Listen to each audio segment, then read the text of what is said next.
नमस्कार। आज हम बात कर रहे हैं पारिस्थितिकी यानी इकोलॉजी की। और ये समझने की कोशिश करेंगे कि ये हमारे जीवन से मतलब इतनी गहराई से कैसे जुड़ी हुई है। इसके लिए हमने एक स्रोत देखा, पारिस्थितिकी और मानव संबंध, एक अनिवार्य समझ। और उसके कुछ क्या कहते हैं खास हिस्सों पर हम आज थोड़ी चर्चा करेंगे।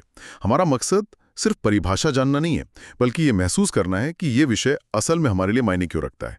वैसे तो सीधे शब्दों में कहें तो पारिस्थितिकी वो विज्ञान है जो देखता है कि जीव जंतु, पेड़ पौधे अपने आसपास के माहौल जैसे पानी, मिट्टी, हवा और दूसरे जीवों के साथ कैसे इंटरैक्ट करते हैं, कैसे निर्भर करते हैं। लेकिन ये परिभाषा तो बस एक शुरुआत है। असल सवाल तो यह है कि हमें इसकी परवाह क्यों करनी चाहिए। क्या लगता है आपको? बिल्कुल। और देखिए, आपका स्रोत इसी क्यों पर ही काफी जोर देता है। इसकी अहमियत सिर्फ आप कह सकते हैं किताबी नहीं है, ये हमारे रोजमर्रा के जीवन से जुड़ी है। सबसे पहली बात जो स्रोत उभारता है वो है प्राकृतिक संसाधनों का संरक्षण। पानी है, जंगल है, खनिज हैं, ये सब हम जानते हैं सीमित हैं। पारिस्थितिकी हमें समझाती है कि इनका समझदारी से इस्तेमाल क्यों जरूरी है, नहीं तो आगे चल के दिक्कतें बढ़ेंगी ही बढ़ेंगी। हाँ, ये तो है। संसाधन सीमित हैं, ये हम सुनते तो आए हैं, पर क्या स्रोत इसे किसी नए नजरिए से पेश करता है? स्रोत इस बात पर रोशनी डालता है कि हम अक्सर इन संसाधनों को अलग अलग करके देखते हैं, जबकि पारिस्थितिकी इन्हें एक जुड़े हुए सिस्टम की तरह देखती है, एक इकाई की तरह। जैसे जंगल सिर्फ लकड़ी नहीं देते, वो पानी के स्रोत को बनाए रखने में, मिट्टी को बहने से रोकने में, इसमें भी मदद करते हैं। तो एक चीज का गलत इस्तेमाल वो पूरे सिस्टम को बिगाड़ सकता है। अच्छा, यानी ये सब आपस में इतना कनेक्टेड हैं। और आजकल हम पर्यावरण से जुड़ी कई बड़ी समस्याओं का सामना भी तो कर रहे हैं। प्रदूषण है, जलवायु परिवर्तन। हाँ बिल्कुल, वही दूसरा अहम मुद्दा है, पर्यावरणीय समस्याओं की समझ। स्रोत के मुताबिक इन समस्याओं को हम टुकड़ों में नहीं समझ सकते। पारिस्थितिकी वो क्या कहते हैं फ्रेमवर्क देती है, जिससे हम समझ पाते हैं कि हमारे कामों का पर्यावरण पर कैसा और कितना असर पड़ रहा है।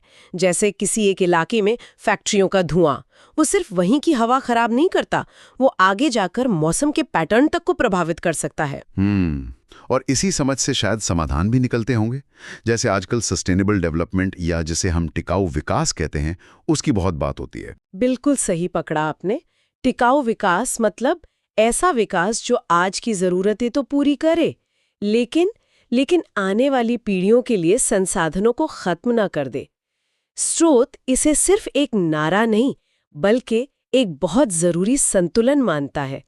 पारिस्थितिकी हमें सिखाती है कि विकास और पर्यावरण संरक्षण ये साथ साथ कैसे चल सकते हैं। उदाहरण के लिए ऐसी खेती के तरीके अपनाना जो मिट्टी की उर्वरता बनाए रखें, या ऐसी ऊर्जा का इस्तेमाल करना जो पर्यावरण को कम से कम नुकसान पहुंचाए। ये सुनने में तो बहुत अच्छा लगता है, लेकिन क्या इसका असर हमारी सेहत पर भी पड़ता है? मतलब सीधा और बहुत गहरा असर। ये चौथा महत्वपूर्ण बिंदु है, मानव स्वास्थ्य। स्रोत साफ तौर पर पर्यावरण के बिगड़ते संतुलन और हमारी सेहत के बीच का जो कनेक्शन है उसे दिखाता है। खराब हवा से सांस की बीमारियां होती हैं, प्रदूषित पानी से पेट की समस्याएं, ये सब हम जानते हैं।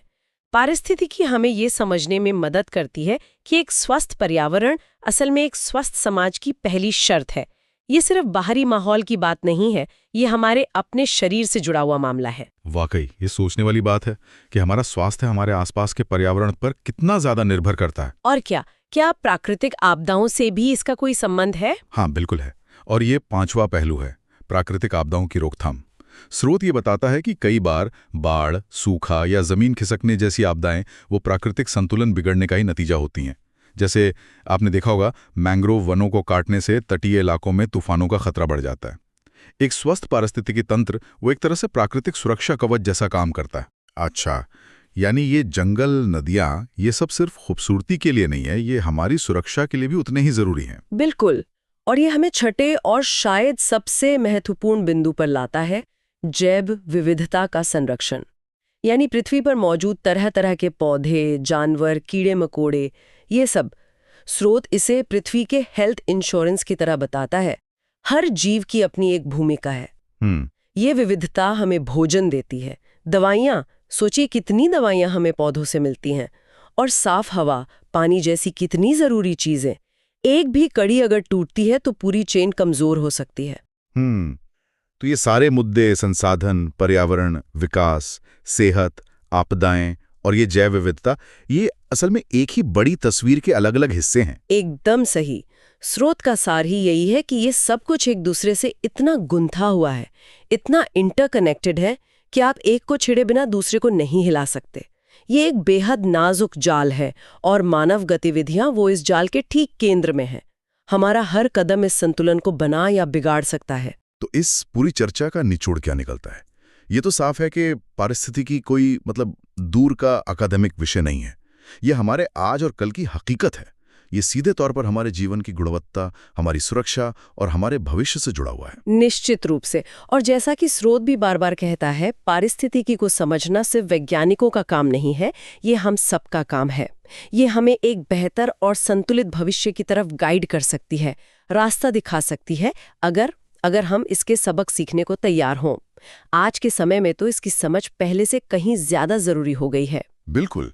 इस गहरी बातचीत के बाद एक सवाल मन में आता है जिस पर शायद हम सबको सोचना चाहिए।